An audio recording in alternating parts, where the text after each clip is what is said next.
We are the anchors of Queer News Tonight, and this evening we discuss the queer headlines. Harris's vice president partner is not gay Pete Buttigieg, but rather Minnesota Governor Tim Walz, and America is very excited. But let's start Pete for President 2032 today. A federal judge ruled Florida's insurance restrictions on gender-affirming care as unconstitutional, citing Title VII discrimination. A separate trial will be conducted to decide damages for the plaintiffs. Chasten Buttigieg and Doug Emhoff raised $321,000 at a Queer Fire Island fundraiser for VP Kamala Harris, surpassing the previous record of $200,000 raised by Cher. They prove they are strong enough. See what I did there? Olympic boxer Imane Khelif is being targeted by false gender claims from major figures. Now Trump joins the team of bullies. Imane begs for it to stop. Cindy Ngamba, a Cameroonian refugee, made history as the first refugee Olympic team member to win a medal, and she is a member of the team LGBTQ.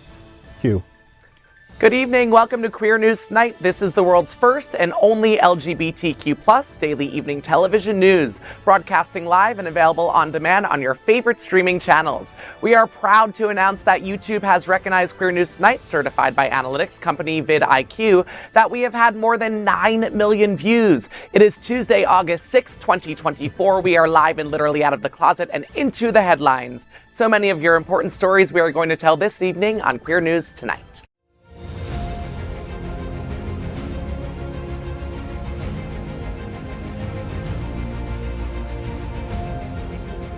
This is the world's first live daily LGBTQ evening news show, literally out of the closet and into the headlines on Queer News Tonight.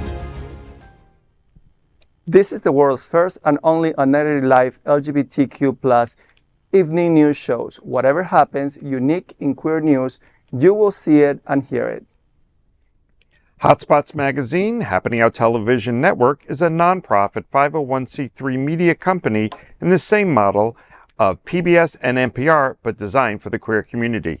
Our mission is to support the 11 pillars of our LGBTQ+ community. We want to inform and educate the key issues of lesbian, trans, Latino, Black, healthcare, seniors, students, faith, social justice, business, and queer culture. Help us support our community. We are part of one of the largest LGBTQ+ nonprofit companies in America, Hotspots Magazine and Happening Out Television Network. In 2024, our magazine is celebrating 40 years of the LGBTQ+ experience. Our television news, talk, and entertainment show support our mission to educate the queer and broader community. Let's meet tonight's anchors at Queer News Tonight. Let's welcome Alfredo Olvera. Alfredo is an Ecuadorian-born immigrant living in Fort Lauderdale. He is a licensed real estate agent and serves as a state committee man for the Broward Democratic Party. He is also a delegate to the 2024 Democratic National Convention. Alfredo is the president of the Dolphin Democrats, one of America's largest LGBTQ+ political organizations. Welcome to the table, Alfredo. Thank you, Eric. I'm very happy to be here today. We are happy to have you. Let's welcome Glen Weinzimer. He owns our favorite Bona Italian restaurant in Wilton Manors. Glen is the founder of the Smart Ride, which raised over $16 million for the HIV/AIDS community. He is passionate about giving out the LGBTQ+ vote in this critical election year. Glen, it's always great to see you. Bona Italian is hosting Give Back Monday on August 12th to support the Gay Men's Chorus of South Florida. Tell me what's happening. I'm glad you asked. Every Monday night, Bona gives 10% of the house back to a local nonprofit that we as a community all care about. So it could be anything from the World AIDS Museum to DD Senior Dog Rescue. And next week will be the Gay Men's Chorus. And it's always fun and a filled house when we do that evening. So if you don't have plans for next Monday, please join us and make a difference in our community.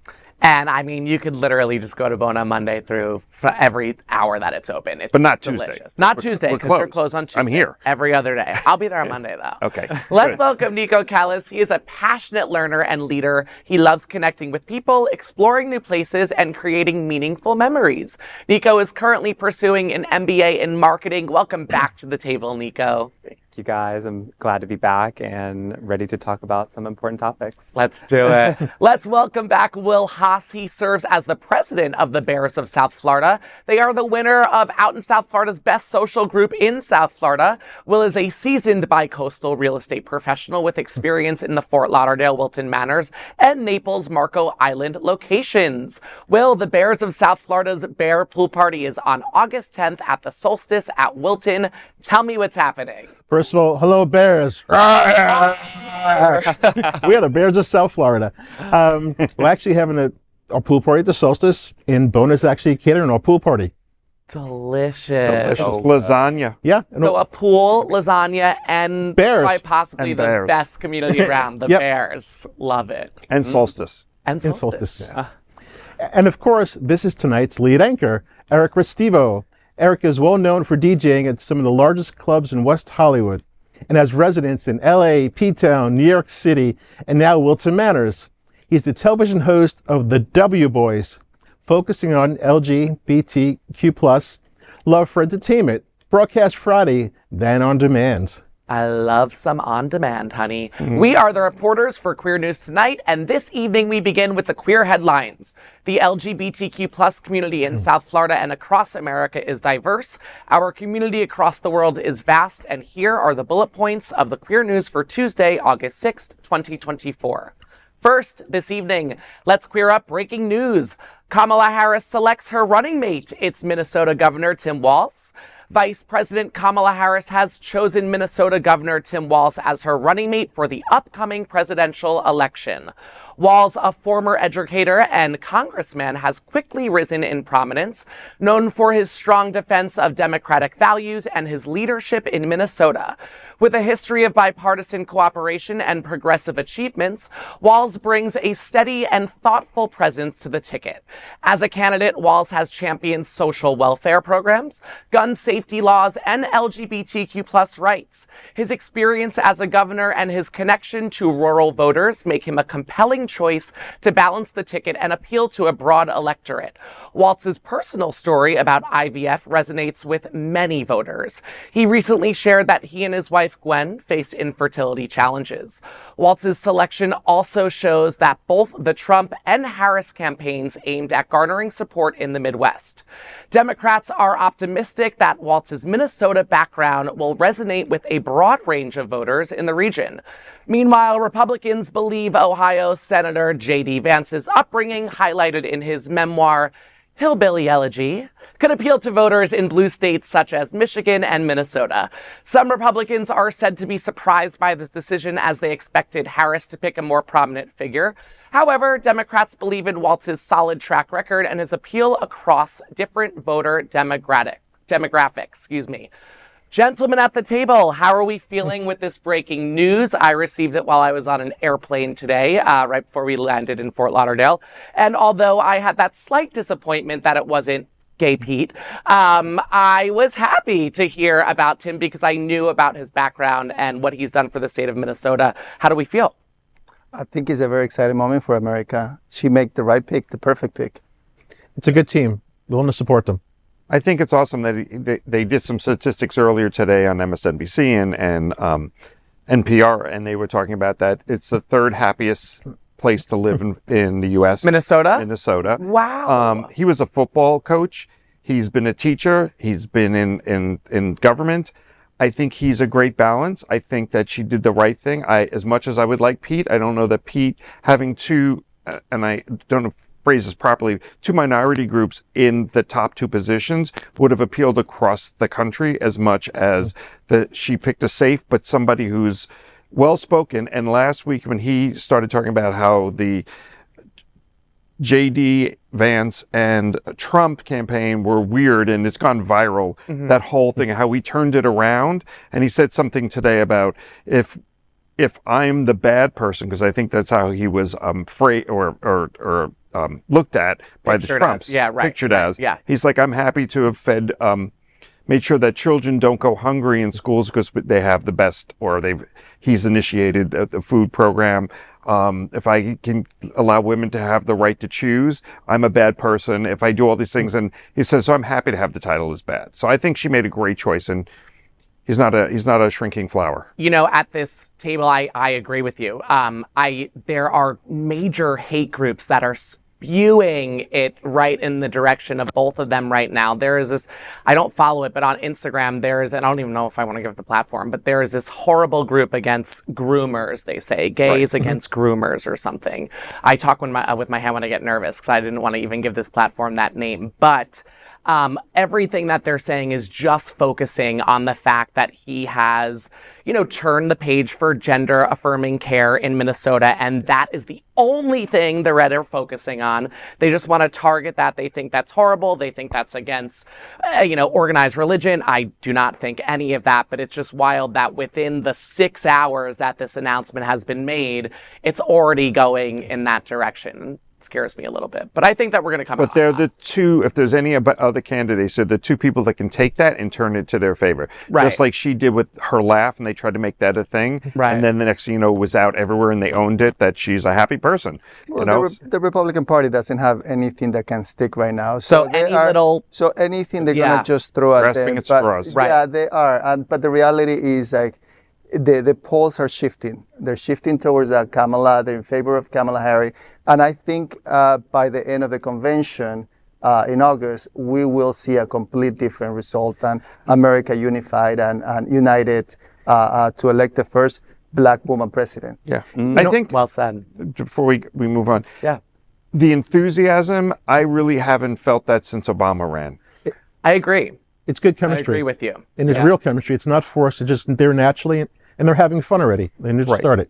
But they're just, but the overall excitement is real throughout the country. And the amount of money that they raise in that short a period of time is remarkable. So anyway, next, let's queer up trans rights. Trans defeats DeSantis as federal judge overturns Florida ban. It's almost like my teeth fell out just there. In a landmark decision, a federal judge has overturned Florida's restrictions on gender-affirming care for state employees, declaring the state's insurance program facially discriminatory. The ruling by Judge Mark Walker of the District Court for the Northern District of Florida in Tallahassee Division, found that the restrictions violated Title VII of the 1964 Civil Rights Act. The judge stated, quote, "Here the undisputed facts demonstrate that the challenged exclusions apply only to transgender members, as only transgender individuals would seek the gender-affirming treatment that is excluded from coverage. Here plaintiffs are seeking gender-affirming treatment for their gender dysphoria. Therefore, the challenged exclusions apply to them because they are transgender."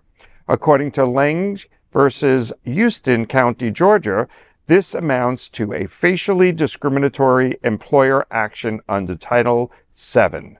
The ruling concerns the case Clare versus Florida Department of Management Services, which involved former and current transgender employees of Florida's government, including Jamie Clare, Catherine Lane, and Amir, and then I just lost my place, guys, so I don't even know where it is. If anyone wants to jump in there, go ahead.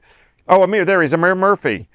They were denied coverage for gender-affirming care under the state's insurance plan, represented by the ACLU of Florida, Southern Legal Counsel, and Legal Services of Greater Miami. The plaintiffs argued that the restrictions were deemed, quote, experimental, and had no medical or financial justification. The court will hold a separate trial to determine damages for the plaintiffs. It's what I'm loving about what's been coming out lately is that DeSantis keeps losing on these cases. He lost on on Don't Say Gay. Well, Don't Say Gay. And drag queens, that was the word I was looking for, drag. Yeah, the drag. The drag thing, and, that got overturned, and he tried to take the liquor licenses away from the Hyatt down in Miami and stuff, and all of this is suddenly unfolding, unraveling on him, and it's nice to see that a lot of the things that he's tortured us here in Florida are starting to kind of go back at him. I agree. When they targeted that Hamburger Mary's, I think it was in, where was it, Tampa or Orlando. Yeah. It was, Orlando. and they didn't win. They pushed back, and they got a lot of pushback for pushing back, and it landed in their favor. So this is I love celebrating small wins like this for our community. His empire is falling apart. Little by little, all this craziness, people are realizing how crazy it is, and nobody's supporting it anymore. But it is also important to note that elections matter, right? So the Biden administration has done such a good job at packing the courts, all those vacancies with judges who are liberal, and we couldn't have done that if Biden was not the president right now. And we were heading in the wrong direction for quite some time. Yes, we were. And I also think it's just a reminder that if we fight for justice and we stand up for what we believe in, then we will finally push back on all like the stupid little DeSantis rules. So I'm excited to see where it goes. Absolutely. Yes. So next, let's queer up politics. Chasten Buttigieg and Doug Emhoff raised a record $321,000 for Harris at a Gay Fire Island fundraising. Chasten Buttigieg and Doug Emhoff raised an impressive $321,000 at a Fire Island fundraising for Vice President Kamala Harris this week. The event, held at a home of Marius Milan and Ng Kian Oy in the Pines area, surpassed the $200,000 raised by Cher in a 2016 Democratic fundraiser. Emhoff, who attended with Buttigieg, had to be smuggled off the island by security agents to avoid eager crowds, including hunks in bikini cut swimsuits. Originally planned as a fundraiser for President Joe Biden, the event quickly sold out when Harris was announced as Biden's replacement, following his withdrawal from the race. Attendees paid between $250 and $10,000 to attend. Democratic National Committee member Andrew Tobias confirmed that the event raised $321,000, making it a record-breaking occasion. During the fundraiser, Chasten Buttigieg shared a personal story about becoming adoptive parents. He also mentioned how Harris and Emhoff were there to support when their son had to be placed on a ventilator shortly after his birth. Emhoff took the opportunity to caution the crowd about Supreme Court Justice Clarence Thomas' desire to overturn rights such as access to contraception and consensual same-sex encounters. Wow. Wow. Wow. So it's incredible that the LGBTQ plus community showed up in Fire Island. Now I'm going to be petty. I think they could have donated more. $321,000. We could have done better. I wasn't there, but they could have done better. I mean, it costs a lot of money to go there. You can afford. They have to fly you out next time. They have to fly you out next time. I was thinking, what was the what was included in the different tier of entrance fee for those tickets? Like, what did $250 get you in, and then what did $10,000 get you in? Let you touch one of the and then your muscle men. Does it go towards their campaign? For these type of events, usually if they have a host committee, $10,000 will put your name in there, and they'll get you like a picture, a private session with like, one of them. Yeah, exactly. How private? Yeah. Well, you don't have to answer that.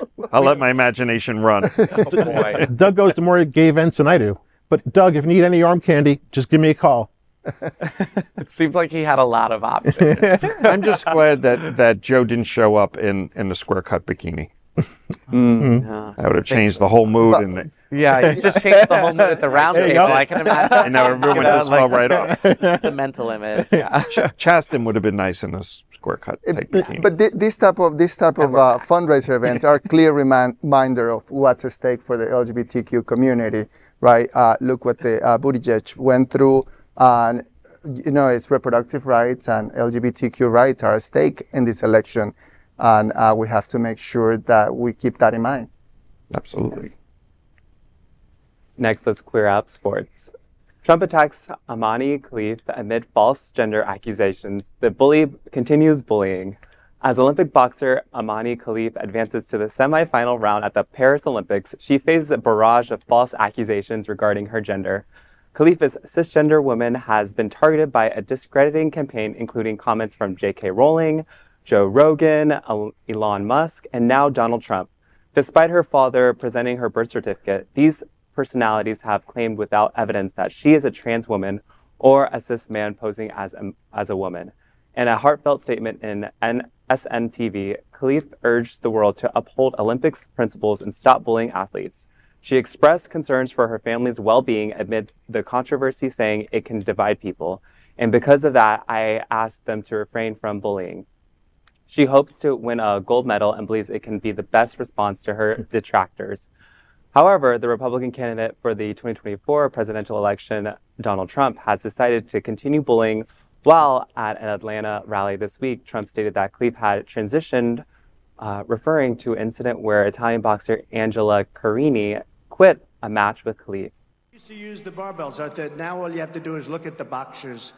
This young girl from Italy, a champion boxer, she got hit so hard she didn't know what the hell hit her. It's a person that transitioned. He was a good male boxer. Yeah, he was a good male boxer. And she didn't even go down. He hit her with 2 jabs, and she said, "I'm out." How crazy is it? The weightlifters are great, though, because... Carini, who later expressed sadness over the controversy, clarified that her decision was not a political statement. Olympic officials, on the other hand, confirmed that Khelif meets eligibility requirements, debunking every claim of ineligibility. So ignorance is bliss. I also feel like these public leaders need to really do their research and understand that there's things like Algeria, they have her birth certificate or her passport and birth certificate as a female. So countries like that, they don't necessarily like transgender citizens. I mean, this is not new for Donald Trump. He questioned Barack Obama's, roots, and the birth certificate was present in the room. I mean, you could put this woman's birth certificate, all the information in the world about her in front of him, and he will still just look up and say whatever the heck he wants. So it's horrible. And I just hope that people who have platforms that are much bigger than this one really start to speak up in the same way that people spoke up thinking that they knew anything about this athlete. We should be celebrating Khelif's talent. I mean, Right. She's Olympian and she's doing wonderful things. And, let's put her in a ring with Trump. The scary part is you take this and you look at what we even have here in the state with our governor, and you start attacking people in the LGBTQ community. And whether, in this case, she is a woman and, he's trying to claim that she's something else, the mental health portion of this and the suicide rates that we talk about and the Trevor Project and all those things, we as a community have to stand up and protect even someone like her, who is a woman who's being accused of not being a woman. And, what does that do? Does it do to another kid that is a female that is strong? We'll use it that way. You're going to accuse every kid. And what did they do? And how did they handle it? Because they're not set up for that. Here she's in the world stage and, she's begging the world to stop or the attackers to stop. Right. It's a body shaming, and it's dangerous. It's very dangerous because you're sending a message that if you look like her, you could be a transgender person. And transgender, black, especially black transgender, and transgender women of color are most likely to be murdered within the LGBTQ community. Next, let's queer up worldview. Lesbian Cindy Ngamba makes history with the first refugee Olympic medalists. Cameroonian refugee Cindy Ngamba has made history as the first refugee Olympic team member to win a medal. Ngamba, based in the UK, secured guaranteed bronze by defeating France's Davina Michel in the 75 kilogram semifinals this week. Ngamba expressed her feelings, saying, "It means the world to be the first ever refugee to win a medal. I'm a human, just like any other refugee, and all athletes around the world." The refugee Olympic team was established in 2016, allows athletes displaced from their home countries to compete.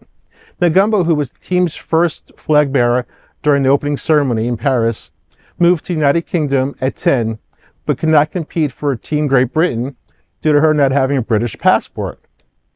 Being gay, she can't return to Cameroon as homosexuality is a crime in that country. The Ngamba hopes her achievements inspire others. She said, "To all refugees around the world, keep believing." And that's so true. I mean, she's make a success story, her personal story. I read so much about it. It's really sad, but she's achieving this greatness. We should all be proud of her. And one thing someone said to me a long time ago is, you need just one person to believe in you to be a success. So believe in yourself, and that's what this person is doing.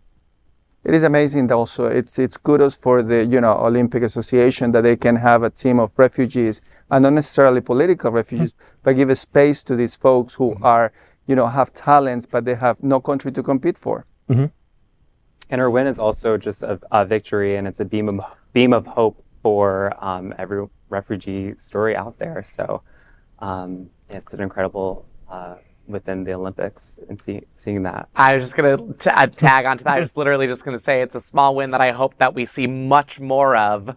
This time next year, I hope we're talking about more than just one person.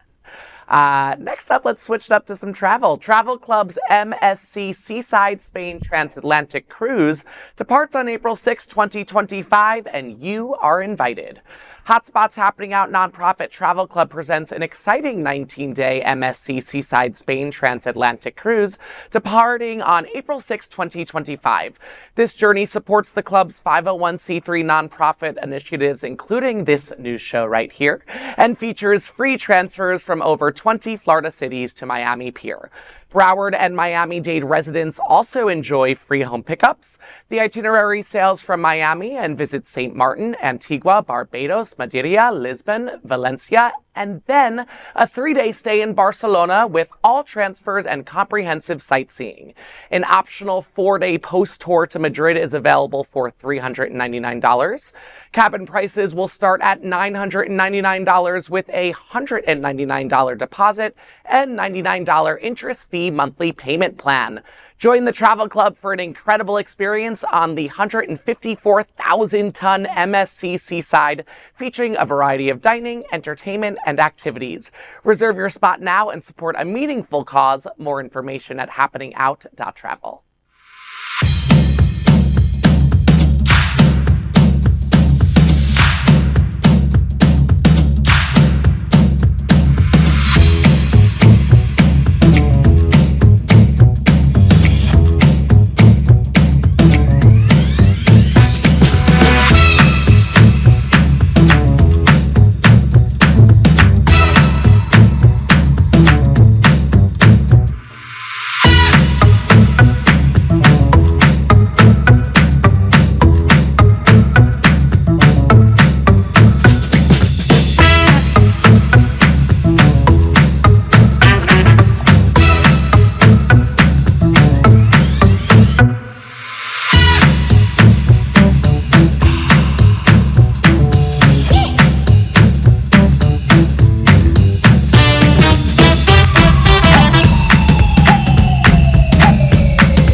Next, we are proud of our special partnership with Sunshine Cathedral, the world's largest queer church here in Fort Lauderdale.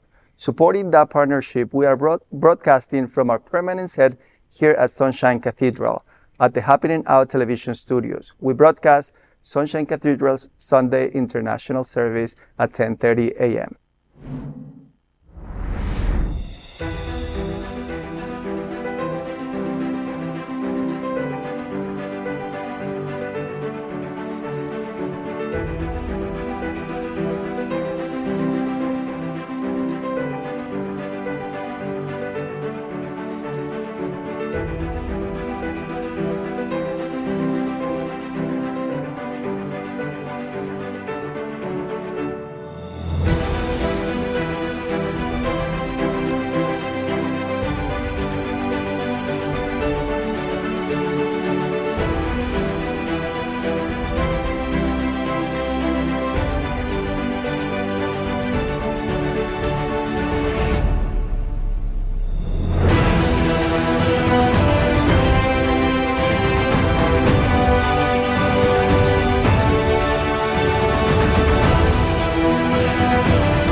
We finish tonight's queer news headlines with a segment we call LGBTQ+, 1 Minute News.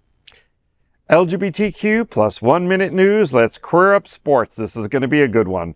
Pole vaulter advised call a drag queen to learn how to tuck. French pole vaulter Anthony Amarati missed out on the Paris 2024 Olympics after his bulge dislodged the bar during qualifiers. Amarati's mishap left him in 15th place, and number 1 in my book. Reacting to the incident, Twitter users posted some pretty racy reactions.